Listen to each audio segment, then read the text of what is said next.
Merci d'être fidèle au programme d'ITV. Bonsoir à toutes et à tous. Bienvenue dans le 1945 à la une de l'actualité. Le service régional du commerce en mission commando dans les espaces de vente et c'est pour contrôler les prix après la décision du chef de l'État de baisser les prix des produits et services de consommation courante. Un nouveau tableau de prix entré en vigueur ce week-end. Les commerçants le respectent-ils? Réponse dans ce journal. L'actualité ce lundi, c'est aussi l'inauguration du centre de surveillance électronique, le bracelet électronique comme alternative à la prison. C'est ce que souhaitent les autorités judiciaires. Elles ont commandé 2000 bracelets. Dans ce journal, les éclairages du ministre auprès du ministre de la Justice chargé de la bonne gouvernance et de la promotion des droits humains. Le faux monnayage, on en reparle dans cette édition avec cette importante saisie de la douane, près d'une valeur d'1 milliard de francs CFA. Un faux billet en danger pour l'économie qui a fait réagir des citoyens. Et enfin, d'édition, vous aurez l'enquête du lundi. L'on s'est intéressé à la privatisation de la plage de Anse-Bernard. Des démarches sont entreprises dans ce sens par une société sud-africaine. Les dessous de cette privatisation à découvrir avec Hassan Gueye. Voilà pour les titres tout de suite.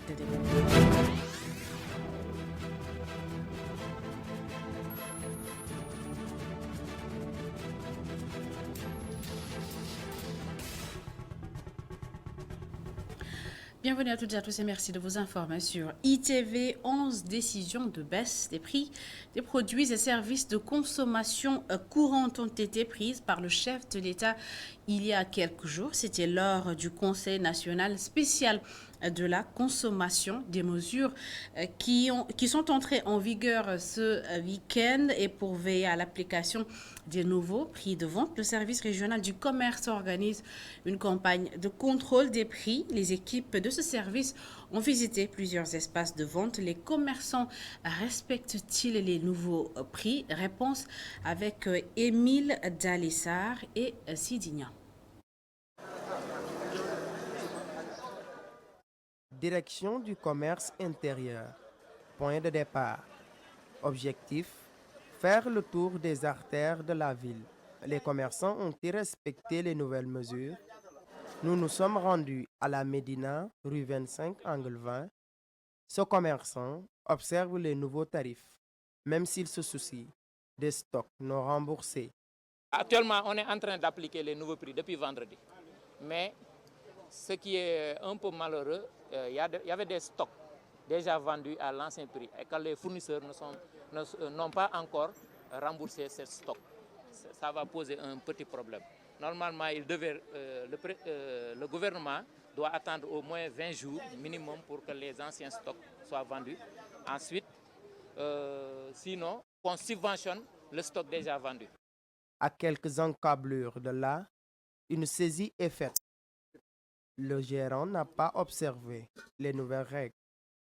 À l'entente, il n'a pas été au courant de la baisse de certains prix. C'est à cause de On a saisi les produits à cause du non-respect, disent-ils, mais normalement on devrait afficher d'abord. Vous voyez, on n'a rien affiché ici. Ce consommateur, venu acheter du sucre, est dans tous ses états. Le boutiquier lui a vendu le kilogramme à 650 francs. Oui, le sucre que je tenais là, je l'achète ça dans le boutique à combien? À 650 francs le kilo. Oui, je le demande, je lui dis que bon, ça c'est pas le prix. Il me dit que moi je ne peux pas diminuer encore parce que je n'ai pas acheté encore une autre marchandise. Je lui dis, ah bon, il me dit, alors je vis le gars en train de qui là, le contrôle de prix là. Alors j'étais allé le voir, alors je lui dis que bon, ce boutique là, il vend le kilo là à 650 francs le kilo. À mi-journée, le bilan est satisfaisant, à en croire le directeur du commerce. Nous sommes intransigeants par rapport à l'application des mesures sur le terrain et nous avons constaté aussi qu'à côté de cela, nous avons procédé à des saisies, notamment sur du sucre qui n'a pas fait l'objet d'un respect des prix. Pour le moment, à mi-journée, voilà un peu le bilan qu'on peut tirer et c'est une satisfaction dès l'instant que pratiquement nous pouvons estimer que l'ensemble des commerçants que nous sommes en train de visiter quand même sont en train de respecter les prix et les affichages. Après Dakar, la campagne de contrôle des prix se poursuit dans les différentes régions. Les gouverneurs pilotent ce programme pour déterminer les prix. Parlons à présent d'une autre campagne, la campagne de commercialisation de l'arachide. Elle s'ouvre officiellement dans une semaine, c'est-à-dire le 21 novembre prochain. Le prix plancher d'achat aux producteurs a été fixé à 275 francs CFA, un prix dérisoire selon les paysans du Ndoukoumane. Ils exigent d'ailleurs que l'État le revoie à la hausse 500 francs CFA minimum. C'est ce qu'ils proposent. Et en attendant l'ouverture de la campagne, ils écoulent leur production dans les marchés hebdomadaires. Voyons tout cela dans cette correspondance de Ndiaye. Du marché hebdomadaire de Mbirkilan à celui de Yamagayo en passant par Misrawaden, tous dans la région de Kaffrine. Il est constaté que le prix d'achat du kilogramme d'arachide est bien en deçà de celui fixé par l'État, puisqu'il est acheté à 300 au grand bonheur des paysans. Après avoir acheté le sac d'engrais à 25 000 francs, on ne peut pas vendre le kilogramme d'arachide à 275 francs. Déjà, nous vendons le kilogramme à 300 francs. Ce prix est la preuve que l'État ne respecte pas les paysans, mais qu'il n'oublie pas que nous, agriculteurs, nous sommes dans une dynamique unitaire. Très remonté contre l'État. Les paysans demandent même qu'il arrête de fixer le prix et de les laisser trouver eux-mêmes les moyens d'écouler leur production. Qu'ils nous laissent vendre l'arachide au prix qui nous conviendra. Il est inadmissible que l'État achète le prix du kilogramme à 250 francs pour aller revendre l'arachide à des milliards et reviennent nous donner des semences prétextant et qu'ils nous aident. Ils ne nous aident pas du tout. L'arachide est de bonne qualité, mais le prix proposé par l'État est dérisoire. Il faut qu'il l'augmente. Le kilogramme d'arachide doit coûter 500 francs, voire plus. C'est ce que nous réclamons. Pour certaines organisations paysannes, l'État a purement et simplement été induit en erreur. Je pense qu'à ce niveau, le président est complètement en déphasage avec le monde rural. Et nous pensons que lui, il ne sait pas ce qui se passe exactement dans le monde rural, mais aussi les conseillers qui devaient le conseiller pour lui dire ce qui se passe réellement ne l'ont pas dit ce qui se passe. Mais aussi, nous indoxons aussi le Sénat qui n'a pas été à la hauteur. Parce que s'il le faut aussi, d'organiser une marche nationale et à partir de ce moment-là, on dira à l'État que le paysan n'est pas content. Les paysans qui ne s'attendaient pas que le prix du kilogramme d'arachide soit fixé à 275 francs réclament qu'il soit revu à la hausse dans les plus brefs délais. 140 000 demandeurs, c'est ce qu'enregistre chaque année le marché de l'emploi au Sénégal. Seuls 60 000 parviennent à trouver un emploi et c'est pour faciliter l'insertion des jeunes diplômés que l'Observatoire national de la jeunesse a organisé un panel sur la question. Plusieurs autorités, des étudiants et des chefs d'entreprise ont pris part à ce panel. Les précisions de Mamadou Dia et Augustin Mandan. Le secteur privé et la fonction publique emploient chaque année environ 60 000 jeunes, insuffisant comparé à la demande sur le marché où au moins 140 000 ne parviennent pas à s'insérer. Pourtant, d'innombrables opportunités d'emploi existent, mais elles ne sont pas saisies.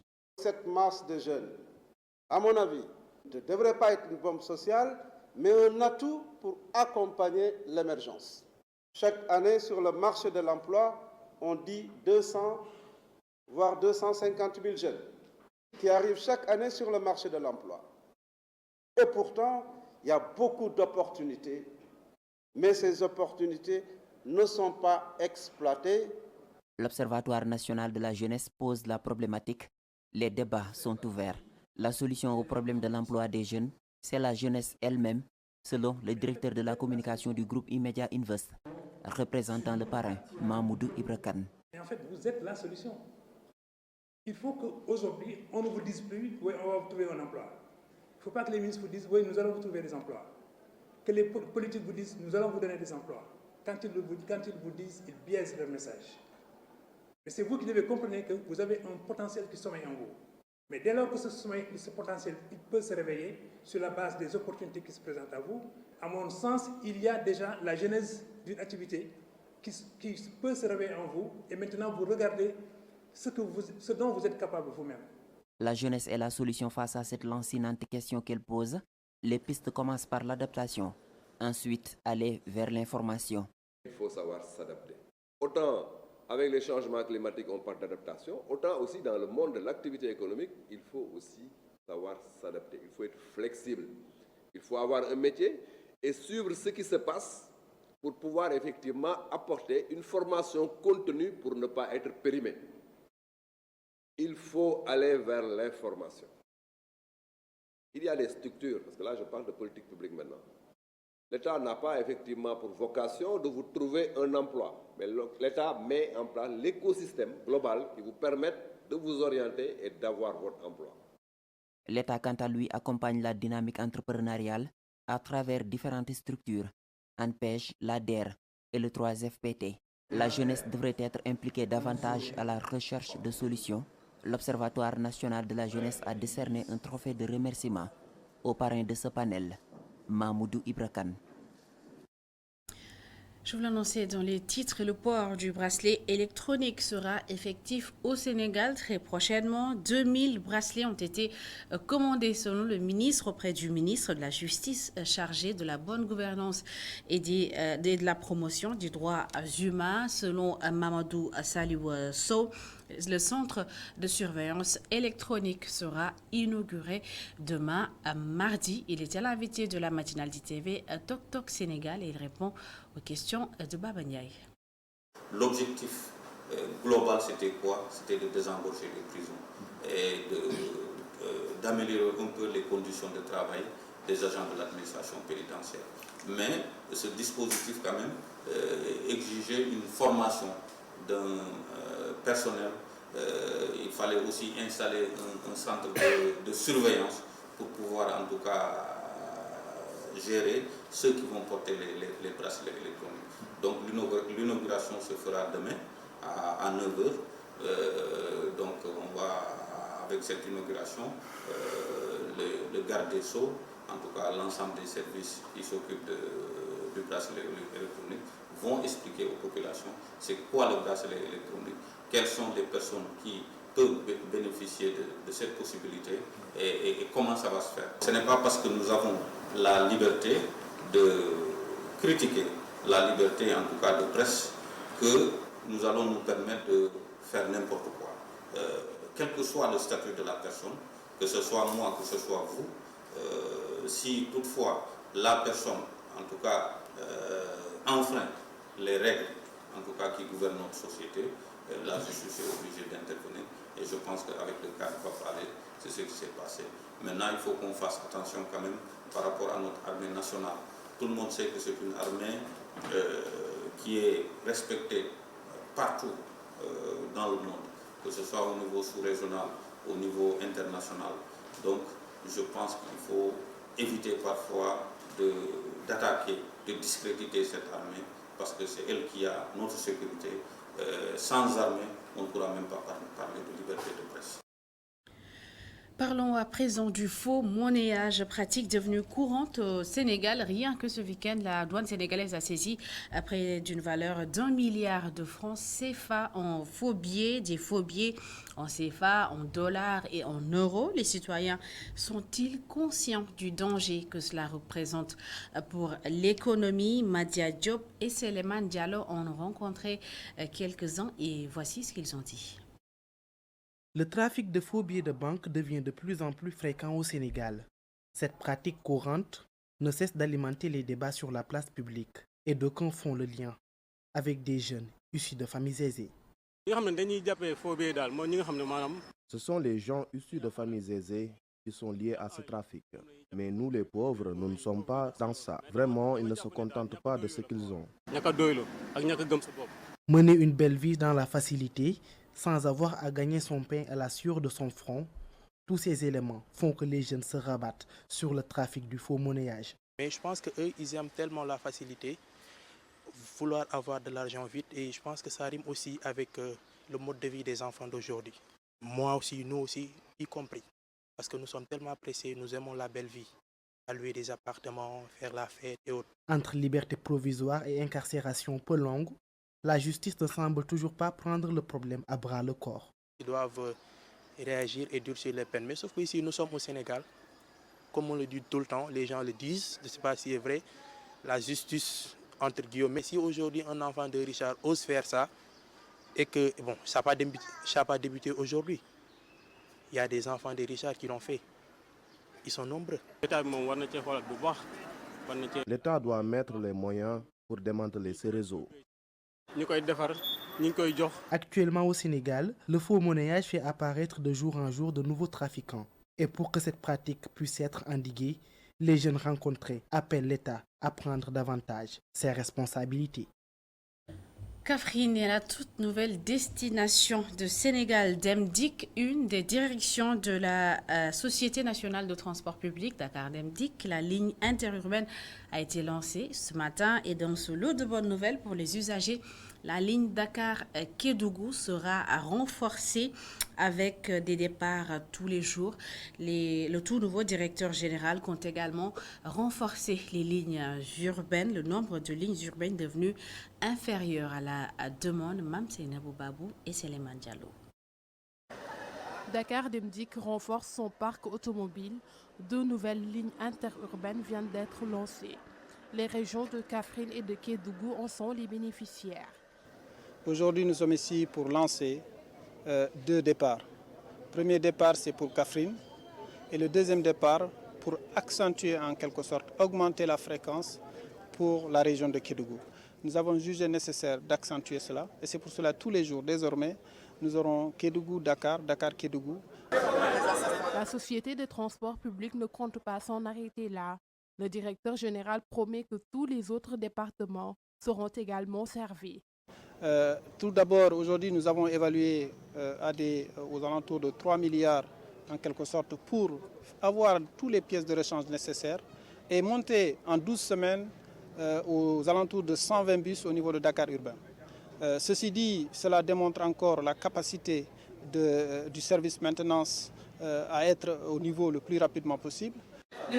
Face aux difficultés que rencontre Dakar Demdik au niveau du transport urbain, Oumar Filla annonce que le parc automobile va être renforcé d'ici 12 semaines. Il y aura d'autres départements. Je pense que la vision elle est claire aujourd'hui, que Sénégal Demdik, Dakar Demdik, c'est pour tous les Sénégalais.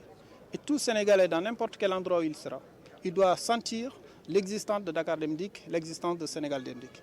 Et c'est sur cela que nous sommes en train de travailler. Donc c'est étape par étape que nous sommes en train de faire.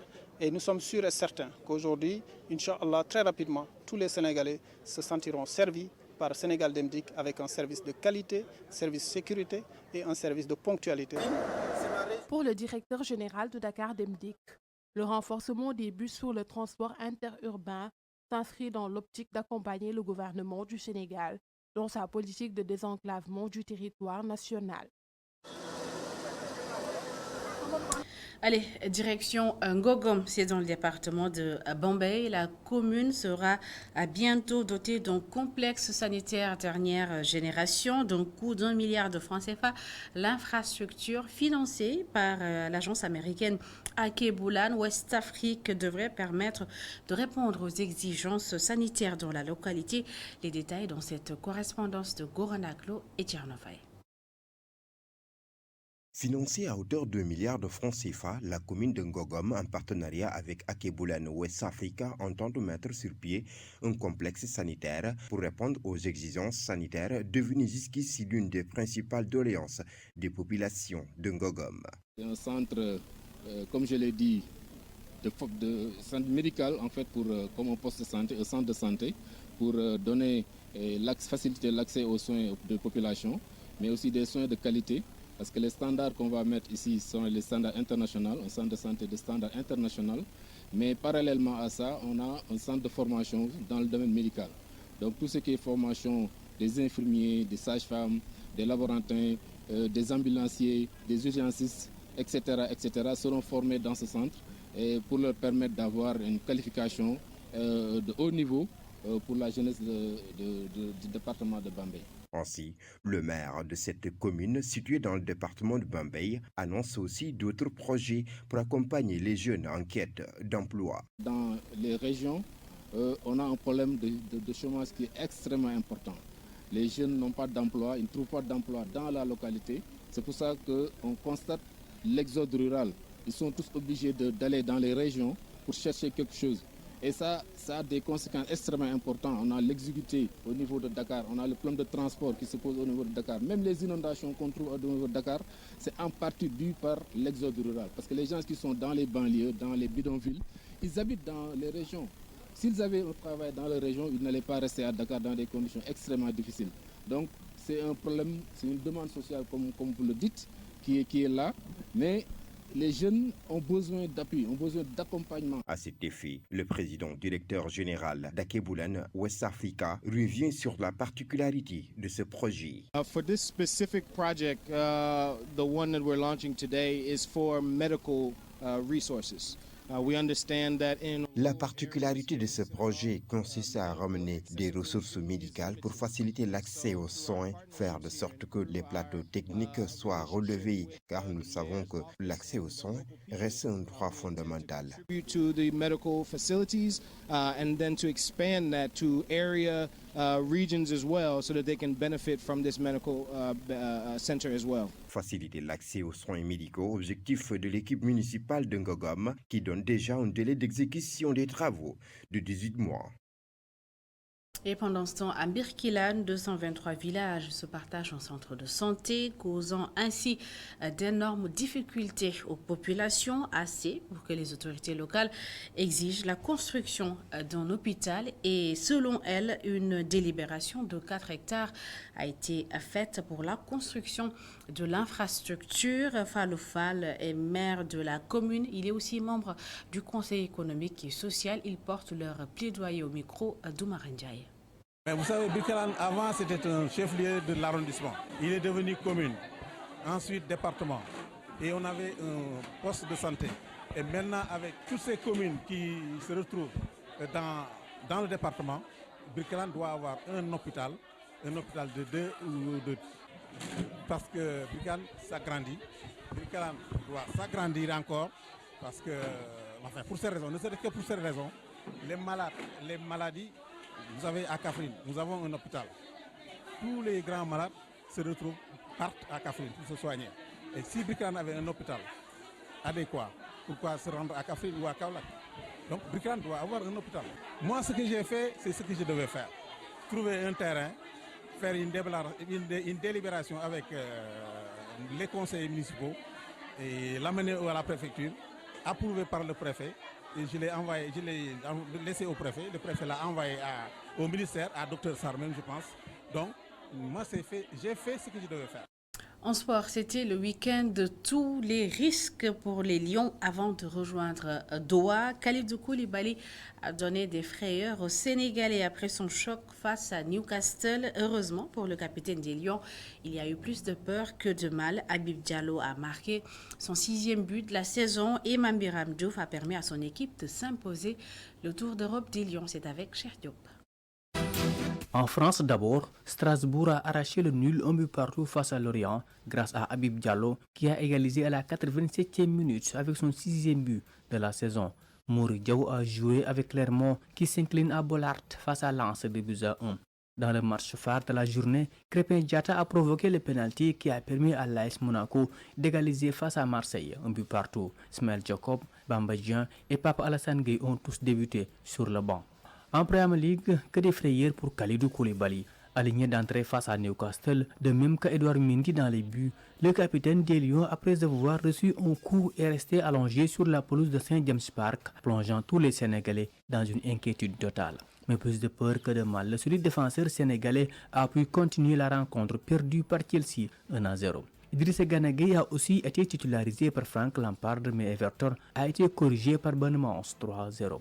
Des fortunes diverses pour Cheikhou Kouyaté, titulaire avec Nottingham Forest qui l'emporte face à Crystal Palace 1-0. Nampalys Mendy est entré en cours de jeu avec Leicester qui s'impose à Londres face à West Ham 2-0. En Championship, Iliman Ndiaye a été célébré lors de sa dernière rencontre avant le mondial. Titulaire avec Sheffield United, ils ont battu Cardiff 1-0.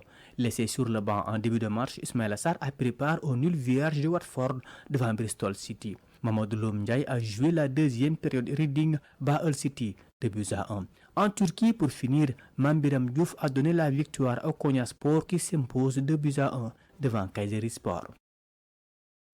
Des membres du comité des supporters de ASC Lebougui, invités par le ministre des Sports à la Coupe du Monde, ils viennent en renfort au 12e Gaïndé et à aller à Casa. Et avant de rejoindre Doha, ils ont organisé un Sadj, une cérémonie riche en ambiance que nous fait découvrir Babacar Seck.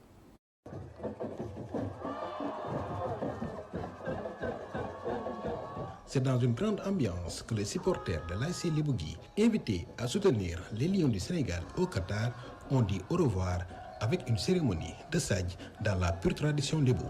Aujourd'hui, nous avons organisé une cérémonie culturelle montrant que le président a bel et bien raison de nous choisir, montrant aussi que notre Coupe du Monde a démarré depuis que nous avons reçu cette nouvelle. Cette activité représente beaucoup de choses.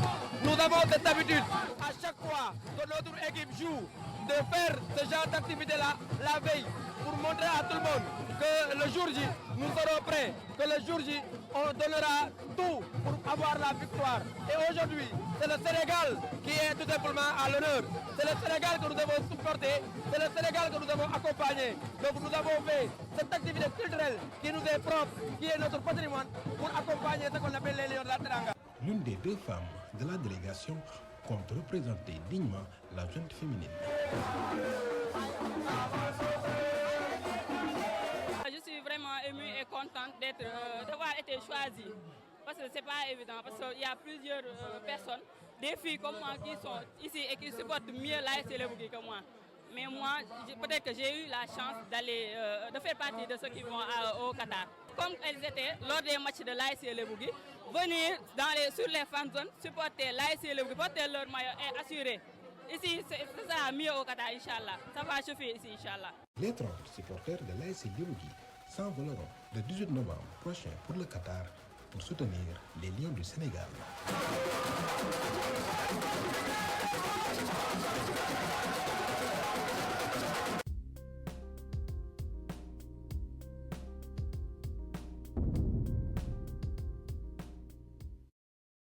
La plage de Hans Bernard fait l'objet d'un déclassement depuis 2017. La mesure figure d'ailleurs dans le journal officiel. Par la suite, une société sud-africaine souhaite y construire un hôtel. La maquette a même été réalisée. Un collectif s'oppose à la privatisation de cette plage mythique. C'est ce qu'on va voir tout de suite dans l'enquête du lundi avec Hassan Gueye. Les images, c'est Sidignan et Augustin Mandan. La promenade sur la corniche est offre des vues magnifiques. Les balcons panoramiques sont des miradors. Le rocher de Gorée est un décor immuable. Les falaises sont un de ces lieux les plus photographiés de Dakar. Le climat de quiétude dit qu'il n'y a pas encore ici de foule déferlante. Le solitaire peut ainsi se retrouver souvent avec lui-même. Les retrouvailles des passionnés du bord de mer se passent le plus clair du temps à la mythique plage de Hans Bernard, de même qu'à Terro Baïsogui, chez les pêcheurs artisanaux. Ces derniers n'ont pas du tout apprécié que leur sanctuaire soit cité et mêlé à des histoires de trafic sordide de chanvre indien. La pirogue a été interceptée nuitamment samedi 13 août par la police avec 163 kilos de chanvre. Mais le lieu précis de débarquement, c'est Hans Bernard et non Terro Baïsogui. C'est erroné de dire que c'est Terro Baïsogui. Il y a méprise donc sur le site de débarquement du produit prohibé, mais la plus grande inquiétude, c'est Hans Bernard elle-même, qui a été déclassifiée dernièrement et fortement convoitée par des privés étrangers. L'ancien champion de brasse et ancien maître nageur Sadafal a vu un balai incessant de personnes venues faire de la prospection.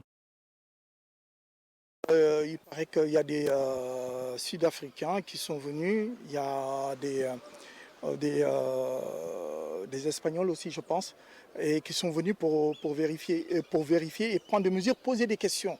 Et ça donne une inquiétude en fait. Ça nous fait peur. C'est comme si tu disais, par exemple, je suis chez moi et quelqu'un qui vient prendre son stylo en train de mesurer ou écrire, prendre des notes.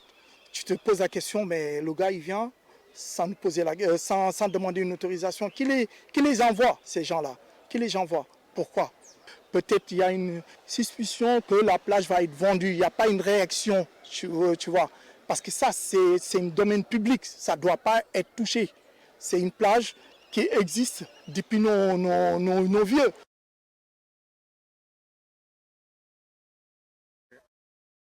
Le président de l'entente des mouvements et associations de développement EMAD et spécialiste du Cap-Vert confirme toutes ces allégations.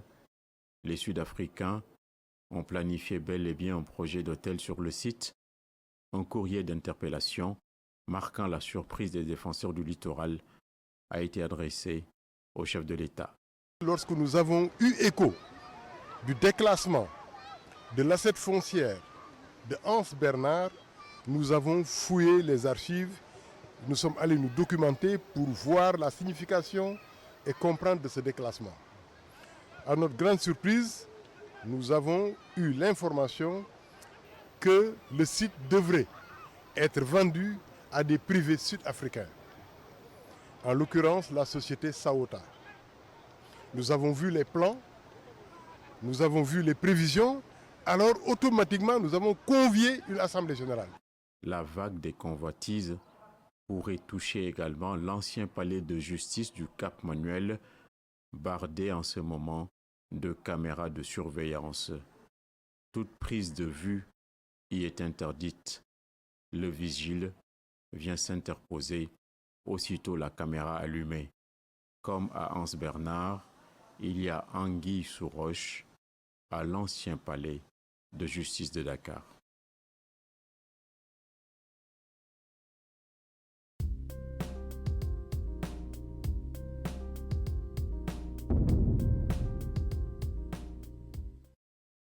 Et c'est l'enquête du lundi qui met un terme à cette édition. Merci à toutes et à tous de l'avoir suivi. Merci de votre fidélité. La rédaction vous donne rendez-vous à 0h pour Jokip Ribari. L'information continue sur notre site internet le www.emedia.sn. Bonne suite des programmes.